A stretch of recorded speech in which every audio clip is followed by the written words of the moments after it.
Peace, world, and welcome everybody to the Mind of the Meanie, your weekly peek into the world, according to former WWE superstar and ECW original, the Blue Meanie. We'll cover wrestling, music, movies, sports, and lots of useless knowledge, all contained in the Mind of the Meanie. I'm your tour guide, Adam Barnard, and he is the Blue Meanie. Meanie, what's on your mind? Ooh. Fuck, man. So, yeah. As of this recording, it's 7:34, August 24th, 2023, and about a half hour ago, news broke that Bray Wyatt has passed away. The day after, a friend and mentor in ECW, Terry Funk, passed away. So, like, I am in as Ron Burgundy would say, I'm in a glass case of emotion right now. And it sucks. The last 2 days have fucking sucked.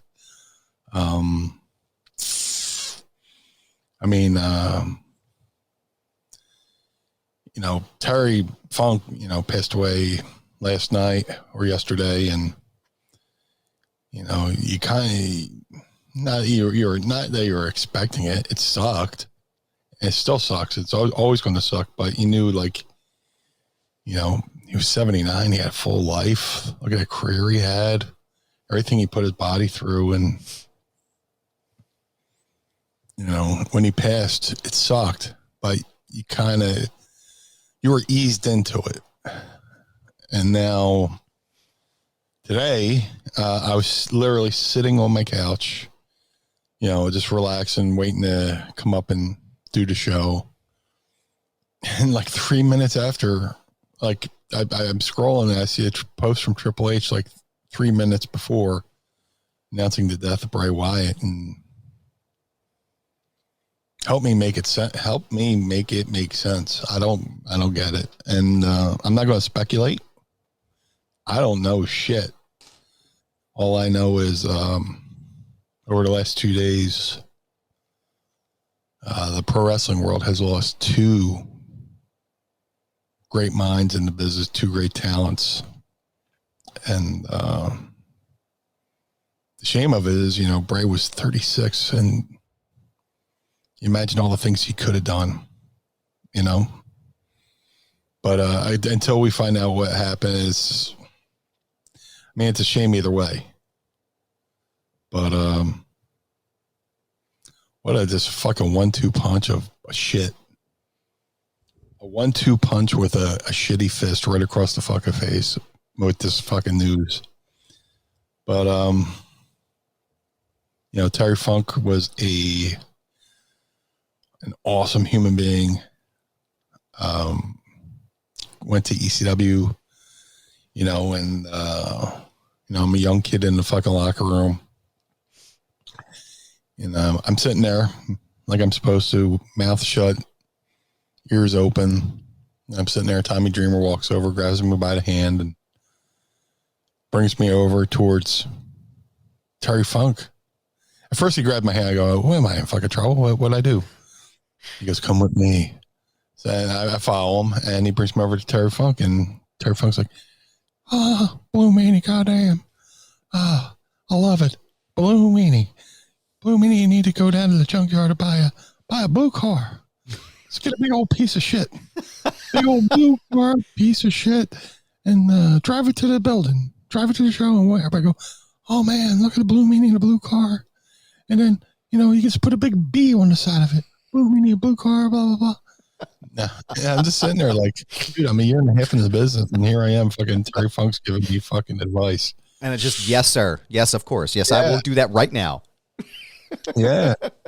And just to think, man, fuck, every place he's been, everything he's done, all the talent that he made so many stars, especially in ECW. He made Tommy Dreamer, he made Sandman, he made Sabu. He, he had Ian and Axel Rotten be his few good men, his henchmen. He's always putting over the younger talent where an older veteran might have said, no, this is my spot, kid, or, just, try to cock block him. Yeah. But, and that's when, that was around the first, time of maybe his third or fourth retirement.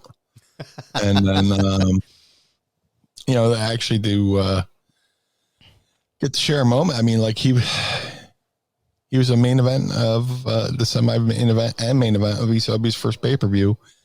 And I managed Stevie Richards against Terry Funk for Barely Legal to have that moment. And then the night before we had the Terry Funk banquet down at the old Marriott, which is now like a DoubleTree. But to stand there next to Terry Funk and be able to give a speech, it's funny. Like if you go on YouTube and look at that footage from the Terry Funk banquet, when we got there, I was sitting at the table and having dinner, and Joey Styles comes up and goes, "You want to say something about Terry?" I went, "You want me to go up there and say something about Terry Funk? Me?" And he's like, "Yeah." I was like, he's like, "Well, if you think of something, let me know." Okay, so I go up there with Stevie and Nova, and I hadn't planned on anything, and Stevie said something, Nova said something, and then I on a out of nowhere, I just said, "Fuck, I'm going to say something," right? And I feel bad for Stevie and Nova because they started to walk away. And I go up to the mic and everybody kind of laughed. I was like, "Guys, I'm sorry." But I explained to the audience, just as, I am right now, Joe Styles asked me to say something about Terry Funk. And I was like, well, what is there to say about Terry Funk that hasn't already been said, Yeah. And it was a very cool moment to be a part of Terry Funk's history. To be able to say he was a friend. You see him here and there in the passing. We had a really cool moment. We both did the Gathering of the Juggalos, and we did the one night, and then we would go back to the hotel, and I go over to his hotel room because I wanted to get his book, Forever Hardcore, and we're just sitting there talking. It's like, "Meanie, open up the book and read this." I read it, and he wrote a dedication to the jobbers. The guys who, if there weren't the jobbers, there would be no stars. So, and that's the kind of guy Terry Funk was. He just, he made everybody mean something. He treated everybody like an equal, even though there's people in the business who probably haven't done a quarter of what Terry Funk has done. They treat people like shit, which I don't get. But and it was cool to sit there and have that moment with him, And then you see him. The last time I saw Terry was at an Icons of Wrestling convention at DCW Arena, and just went over and shot the shit with him, and reminded him that I loved him, and that was about it. And then he was supposed to be on Tommy Dreamer's House of Hardcore show that night. And he medically wasn't allowed to even set foot in the fucking ring. Oh, wow. Like he, something medical. I don't know what it was. Even if I knew, I wouldn't say. Yeah. But, Dreamer went out to address the crowd and let him know. And Terry was supposed to just come down, stand at ringside and say something to the crowd. Mm-hmm. So they at least said, Terry Funk was here. Right. Yeah. Just so, Terry can, address the crowd. And Terry gets in the ring and Dreamer's like, "What the fuck are you doing?" Look, what the fuck? Yeah. Terry got in, said his promo, and that was about it. But I'll forever be grateful for Terry. Just the kindness he showed me when he didn't have to.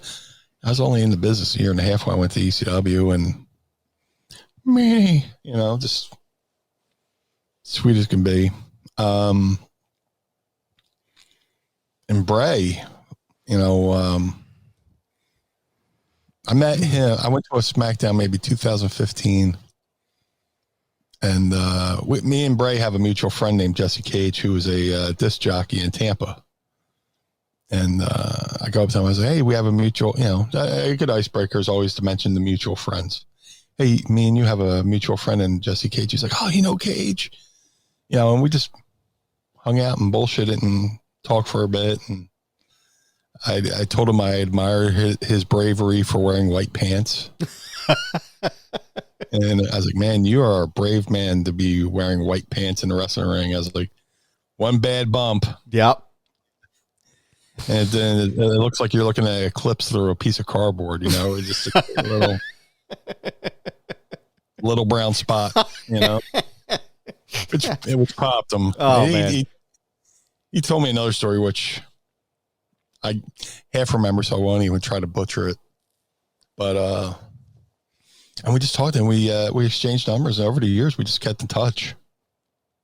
And, like, hey man, just thinking of you. Hey man, hope you're doing well, on Twitter and, phone and stuff like that. And, last time I talked to him, he, was when the Eagles were in the fucking playoffs. And, he sent me a random text. Bro, you in Philly? I was like, yeah, what's up, man? Didn't hear back. And then he hits me up randomly. He said, hey, sorry for the delay. I was trying to get into town, and I didn't realize there was a game. It was like the fucking Terror Dome down there. Yeah, talking about the Eagles fucking tailgate, because it was the Eagles 49ers game. And oh, yeah. It's like, dude, I wish you would have told me. I would have had you just come tailgate with us. Oop, let me silence my phone there. I said, bro, I would have, had you come tailgate. Oh my God. That would probably be amazing. It would have been a great time. And that was the last time we talked. And it's a shame. But I always make sure, like, of course, you've been talking to other people, just messaging like, holy shit, what the fuck? We're us wrestlers, in our tight knit community, the ones, I've known forever, and we're just like in shock, it was horrible to lose fucking Terry, but you saw it coming, but fucking Bray, man. Just the blink of an eye. Just one day, this afternoon, I learned about Terry's death, went to McCusker's, had a beer, did a toast to Terry, told Terry Funk stories to people at the bar who really aren't wrestling fans, but they know I'm a wrestler. And I was, just telling them funny stories and showing them funny videos of Terry, and come home and, have another, like, a couple beers and showing Mrs. Meanie some Terry Funk stuff on YouTube. There's a lot of stuff she hasn't seen. And, and she went down a deep dive today on the dumpster match with the New Age Outlaws and shit like that. So you wake up. Yeah. Yeah. Me and her, she wants me to watch it because she watched that fucking thing like this Zapruder film. I love it. She's like, they pushed him over and there's like 4 minutes of just nothing going on and people just standing around. It was just, it's like, all right, let's watch it. We haven't watched it yet. We'll watch it later. But, we had a day, I'm still processing Terry. Yeah. We went out, we had some lunch, still talking about Terry, and went to the supermarket, got some stuff, for snacks, just to chill out and hang out tonight. I'm getting ready for the show, and I look down my phone, and I see Triple H's tweet. I went, first of all, I went, what the fuck? Mm-hmm. And then I went and fucking went directly to account to make sure it was his fucking account, not some fucking, because anybody can get a fucking blue check mark now. 7.7 million followers. All right, this is fucking legit. And then you start looking at other people's posts, and fucking Goldust and Dustin's posting, everybody's posting, and you're just like trying to process it. 36. That he's a baby. He's a young pup, man. Young fucking pup. And he hadn't even hit his fucking full fucking stride yet. He was only just beginning, He hit a little speed bump with the Husky Harris, and then he went back to, Florida, reinvented himself. And then he came out with, the Wyatt family, which was fucking phenomenal. Probably one of the best ring entrances and ring songs in wrestling, something so mellow, so beautiful, so simple. And then he, like any good artist, evolved, and, the Wyatt family evolved and stuff like that. And it's fucking brutal. It's heartbreaking. It's heartbreaking just because, he never really truly reached his full potential. I believe there was still so much there. And I don't, he hadn't been on TV in a while. Last thing I saw, him on social media, I think he tweeted, "Rest in peace to the Iron Sheik," and retweeting some stuff. But in my mind, he had just gone away. So when he comes back, it's a big surprise. That's the smart thing to do. They can't miss you if you don't go away. And I think he was going away for a little bit. So,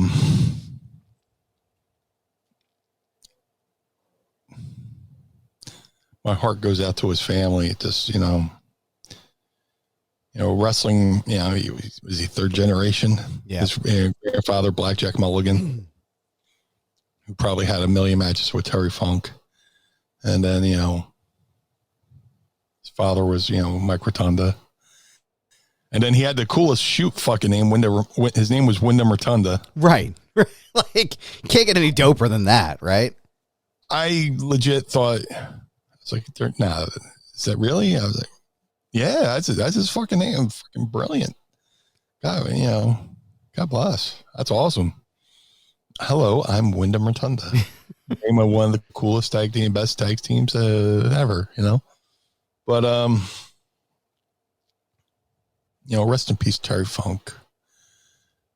Rest in peace, Bray Wyatt. I'm still like looking at my phone just to see if it's fucking true. Yeah.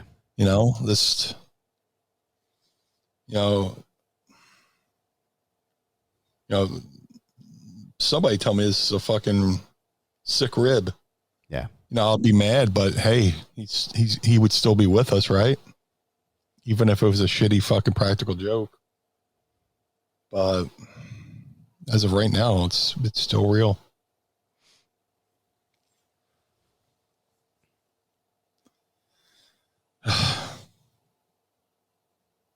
What say you? You had a cool moment with Bray. Yeah. Sorry. Yeah, I got it. It's still real, just, yeah.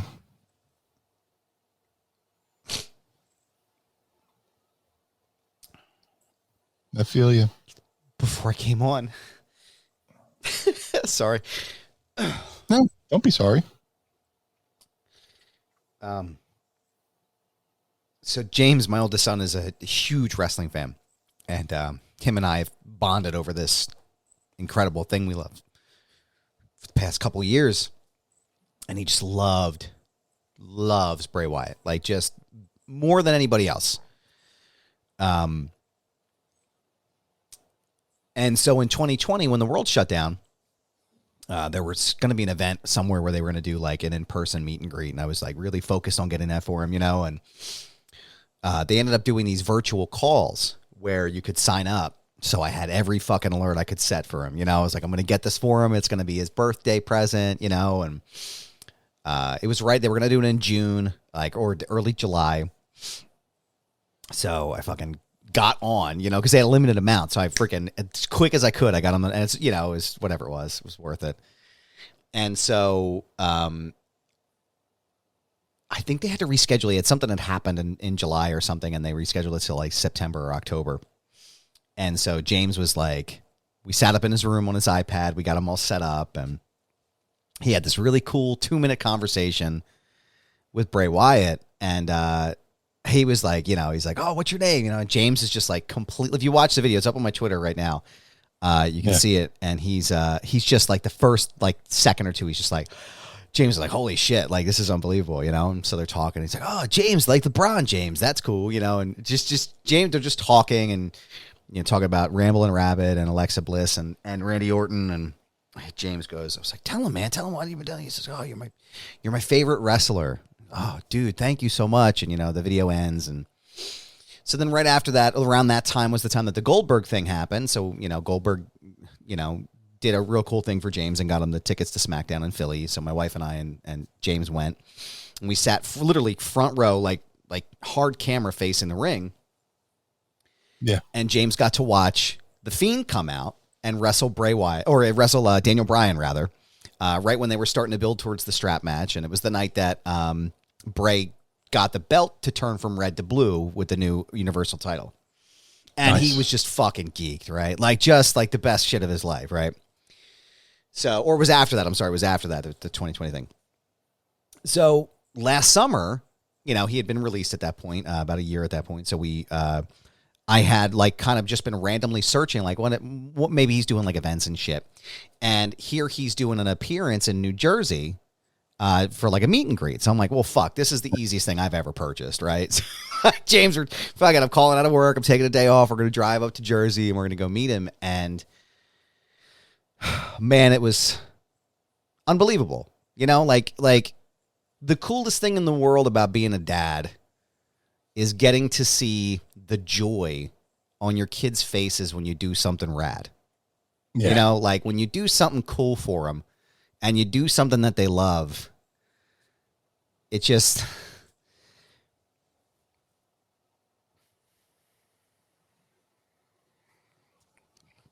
Man, and he was so cool to my son. Spent extra time with him, and they're trying to hustle, and then they're like, he's like, it's fine, it's fine. And he let that big, Seth Rogen kind of laugh that he had, Yeah. He's talking to James. Hey, what's up, kid? What's going on? Blah, blah, blah. And so, because at between that point, we had met up with Jason Baker, who lives in Pittsburgh and who did all the Fiend Man. I'm not sure if you're not familiar with Jason. Jason's a world-renowned horror designer, so he does all the masks and all kinds of crazy shit. There was that movie that just happened with Ethan Hawke with the mask. I can't remember the name of the film. It's Black something. But Jason did that, and he does all the masks to Carmella and Bray Wyatt. So I had Jason on Foundation Radio, and I told him, I said, listen, my son's a big fan. He's like, oh, we'll stop over at the studio, and I'll give him the tour. And so he got to sit there with, the actual Ramblin' Rabbit puppet, and he got to see the big design from the last WrestleMania that they did when he came out with the burnt Fiend mask, and got to chat, watch Jason at work and stuff. It was really just a cool experience, right? So we're chatting about that, and yeah, man, that was just so dope. Just so fucking cool, and just to get the chance to meet this guy, get to experience this with my son, and just, James talks a lot. He's like his old man. He just talks incessantly. And to see him just at a loss for words and just so excited. And so, it's just a wonderful experience, man. And getting that news today was like a punch in the face. It really, it's one of those things where you're he's younger than me. He's got kids. Yeah. He's got, I think, 3 or 4 little kids. At the top of the literally hitting like what I feel like could have been the next stride for him. Yeah. Hadn't even gotten started and has already done so many amazing things in his career. And it's a shame, man. I find myself a lot going back to the Firefly Funhouse match of 2020. I know everybody has their own opinions about the fucking performance and the PC era and the Thunderdome era, but there was, look, man, I mean, it was weird, right? Like, it was weird. It was a weird time in the world. We get it. But there was a lot of really good shit that came out of that, right? Like, not just the fucking tribal chief stuff, but like, yeah, for my money, I would say that the Firefly Funhouse match was probably the best, like, what do you want to call it? The cinematic match or any real story thing, like that kind of packaging. They've never been able. I don't think they've done anything like that before, and I don't think they'll ever be able to top anything like that before or after, rather. It was so good. I mean, just like movie quality level shit. And that was all from Bray and all from John, and like they were like partners in that, and I find myself going back to that a lot, watching that a lot. And yeah, dude, it's hard when someone dies in general, but someone's so young. Yeah. And yeah, I texted you before I came on. I had to figure out a way to tell James, and it was just like, man, how do you break that news to a little kid? You know, like, hey, man. So he's I don't envy that task. He's just crushed, man. And then, it just like breaks my heart for his kids. Yeah. Grow up without their dad. Yeah. Yeah. Sucks. Yeah. Shits, man. Normally this is the part of the show where I apologize for getting emotional, but I feel like it's okay. Nah, man, this is a process. I mean, we literally just found out right before recording. This is airing on a Monday, a few days after the news. I mean, this is a Thursday. We're doing a special tape on a Thursday night. There's still Friday, Saturday, Sunday, Monday. So people hearing this Monday need to realize that we found out about this about 30 minutes before. Literally, I can pull up the message, the timestamp you sent me. So you sent this to me at 6:36. Right now, as we're recording it, it's 8:02. So about an hour and a half ago. Yeah. And man, fuck. We're processing this in real time out loud. So the only other person I talk to is, Mrs. Meanie, and, you text with people like, holy shit, is this real? Yeah. That's texting, but to talk about it out loud as if it's a real thing and not just a thought. That's a whole nother fucking ball of wax. He was talented, man. He was always doing stuff. Like, even when he was in WWE, he was financing like a movie project that, I was following on his YouTube. He was putting out like mini, I don't know if you want to call them trailers or. Yeah, I remember you sending me that. Yeah. Clips, plot things. And I have to go back and check that out and watch that chronologically and to see if he ever finished it. Cause I think he went back to WWE and I don't think ever really got finished, but he was always doing something creative, much like Terry Funk, who, Dreamer would tell me, Dreamer would say that, Terry would call him up with random ideas to do. And,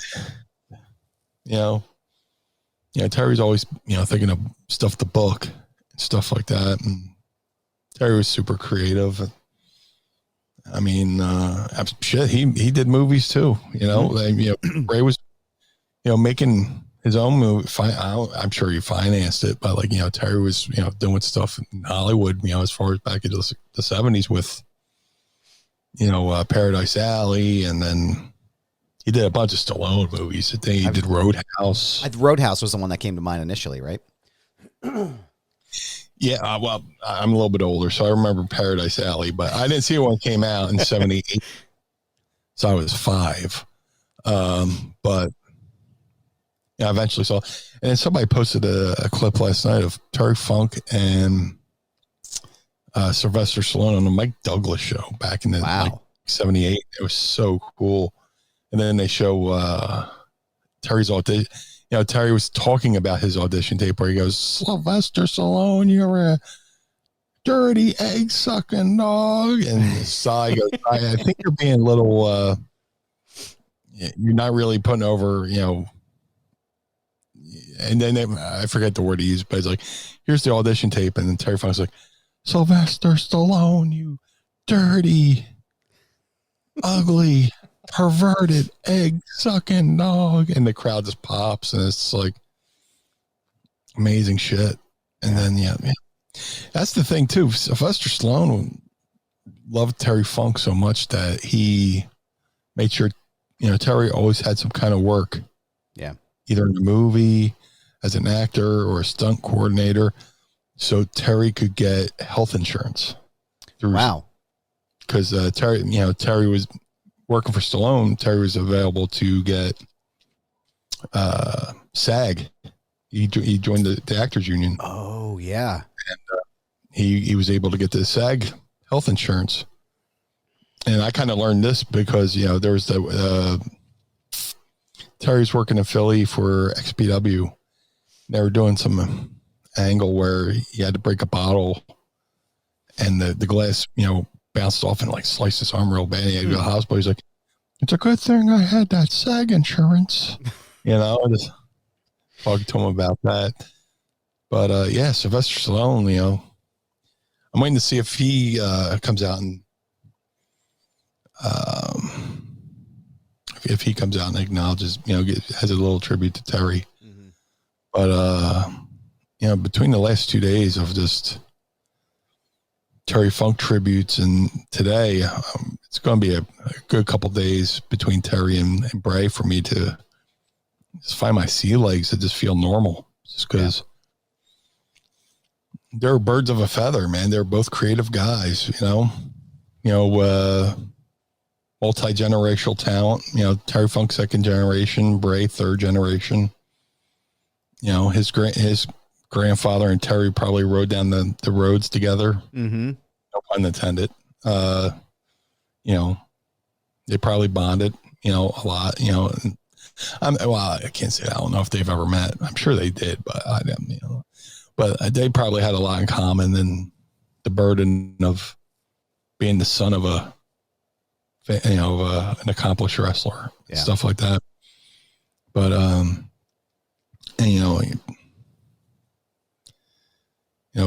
today a lot of people are posting photos of Bray with Brody Lee. Yeah. And that just hit me like a whole nother sack of bricks to the face. And I know it's sad that, Bray never really got over the death of Brody Lee either. When Brody passed, Bray's like, we were supposed to grow old together and be two old men on the porch, and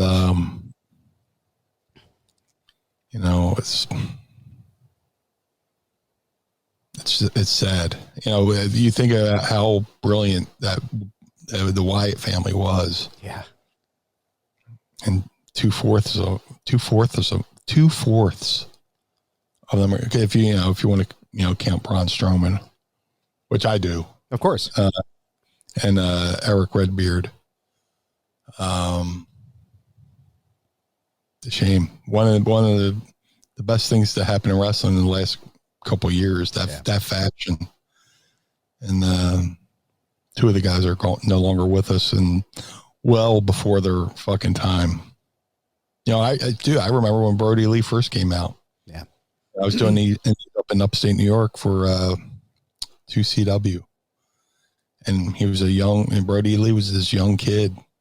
And then you see him at like Jersey All Pro and doing a whole bunch of stuff. And he wound up being partially trained, I think, by a guy I broke into business with named Rick Matrix. Mm. So I saw him kind of bonded over that. But another incredible talent, Brody Lee, paired with Bray Wyatt. Yeah. Young. Fucking young. I'm 50, man. 50, I still feel young, you know? Yeah. But, you know, you go back and think, what was I doing at 36? You know, just, and, you know, everything they could be doing. It's so much. He worked so smart, too. He didn't do anything crazy. He just, you know, he wasn't doing a million bumps. He was working really smart. Like, he was putting years on his career the way he worked. And I admire that. And, it's horrible. I just, you know, I'm going to sound like a fucking broken record here, but, you know, very fortunate to live in an era where I got to see guys like Terry Funk and Bray Wyatt put out some of the best, what's the word? Content.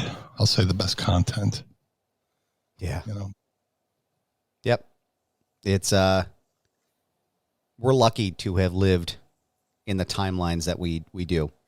Yeah. I remember being, you know, I remember hearing about Terry Funk when I was young, you know, because I used to pick up PWI from, which I think I've shared before, at 7-Eleven.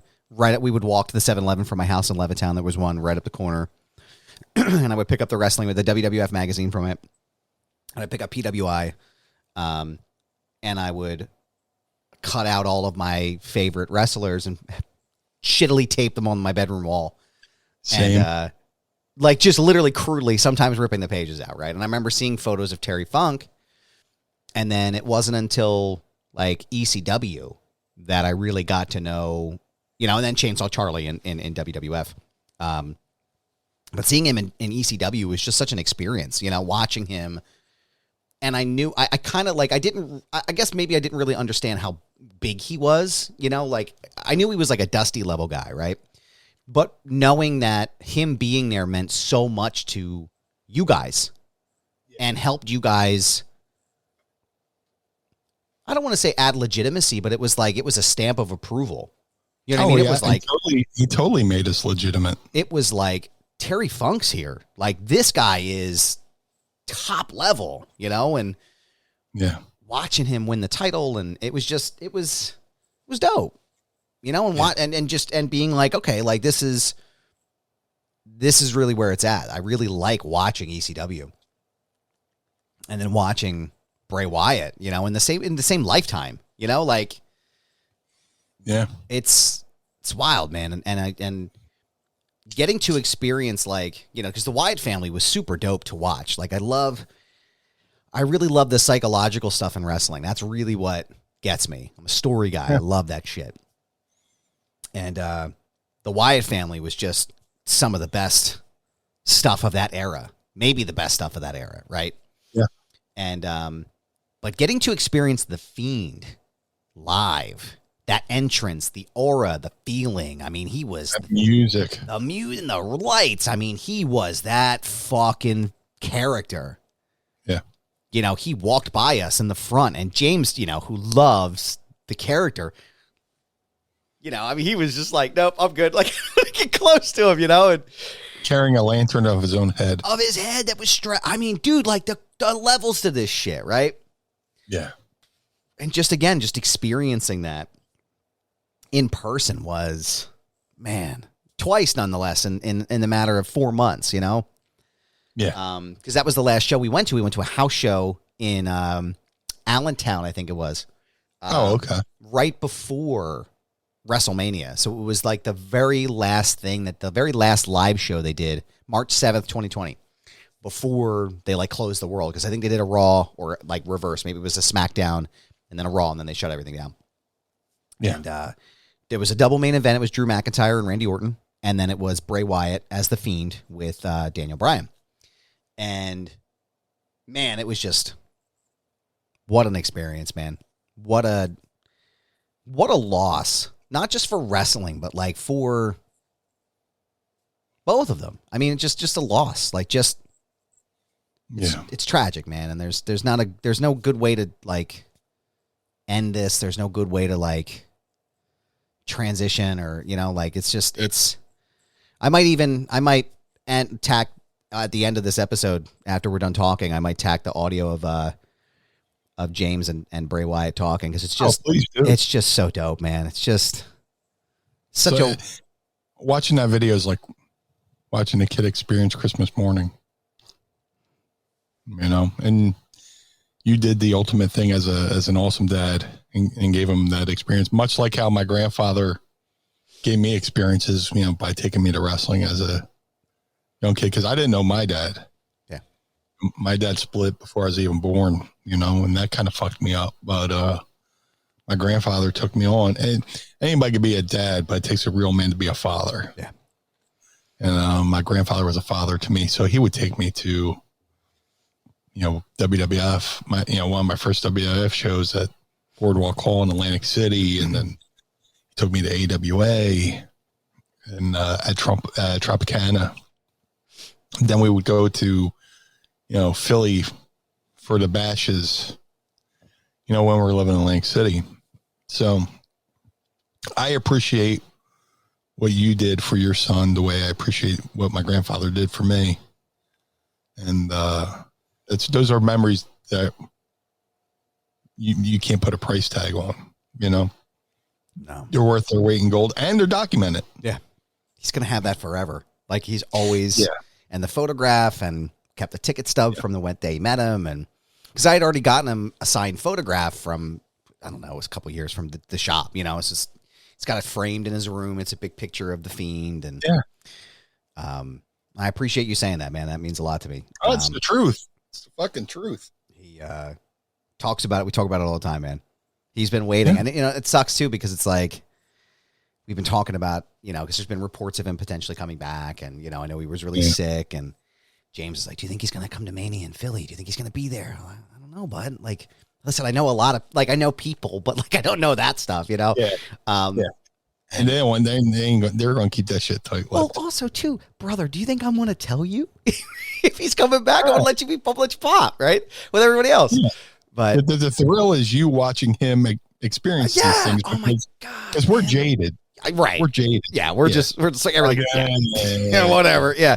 That's what I mean. Like, and I think I have the video of him. I recorded his face when Bray came back at Extreme Rules in Philadelphia.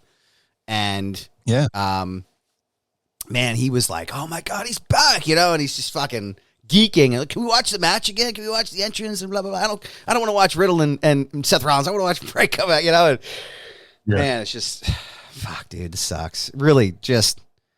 It does. It's no good way to end it, man. No good way to transition out of this and just. The best thing we could do is just pray for the families, keep the families in our thoughts.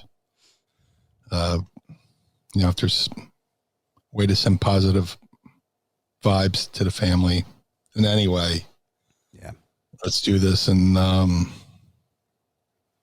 just wait for the reason why Bray is no longer with us, just, it's so sudden, so young. Yeah. And again, I don't want to fucking speculate. No, we won't do that. We don't do that here. Yeah. That's a shitty thing to do. But there's no really way to put a bow on this.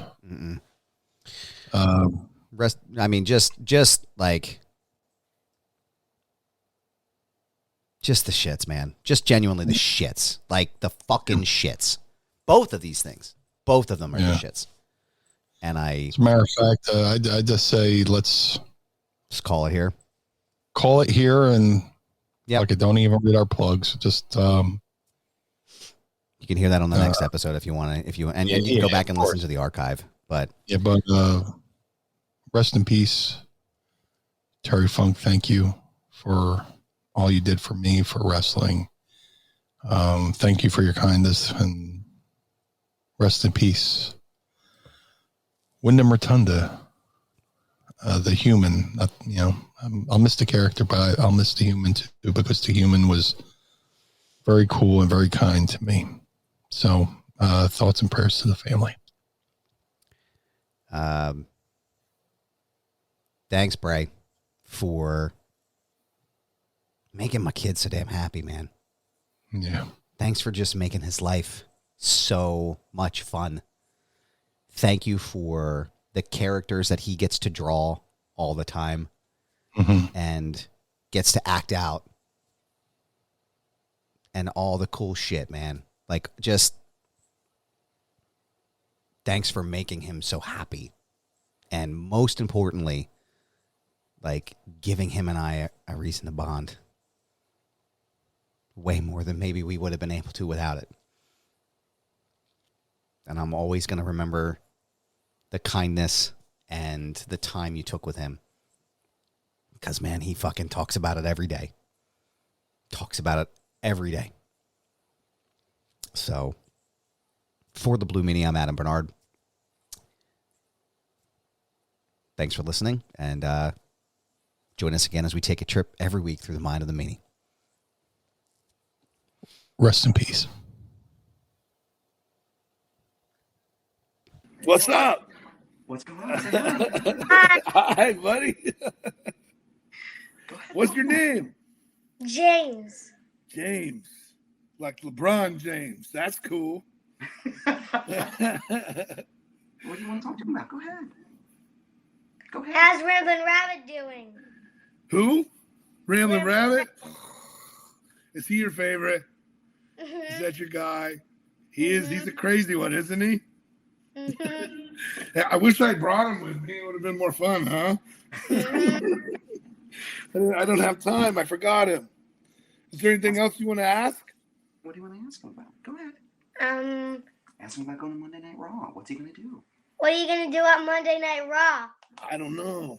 It's going to be a whole bunch of new people I've never been there with, you know? Like, I've never been around Drew McIntyre before, so it's pretty exciting. It's pretty exciting. And what do you think of Alexa Bliss? Yeah, what do you think about that? She's going on with The Fiend. What do you think? That's pretty cool, Cool. huh? That's pretty cool. Yeah, you like it? Yeah. Because I can get rid of her if you don't want me to have her. I'll get rid of her. Just tell me. You want to get rid of her? Yeah, he's thinking. Think he's going to fight with Drew McIntyre? He's going to beat him, right? What do you think? Do you think you're going to battle Drew McIntyre? Well, clearly, I've never lost to Drew McIntyre before. Never. I'm undefeated against Drew. He's going to beat him for sure. That's yeah.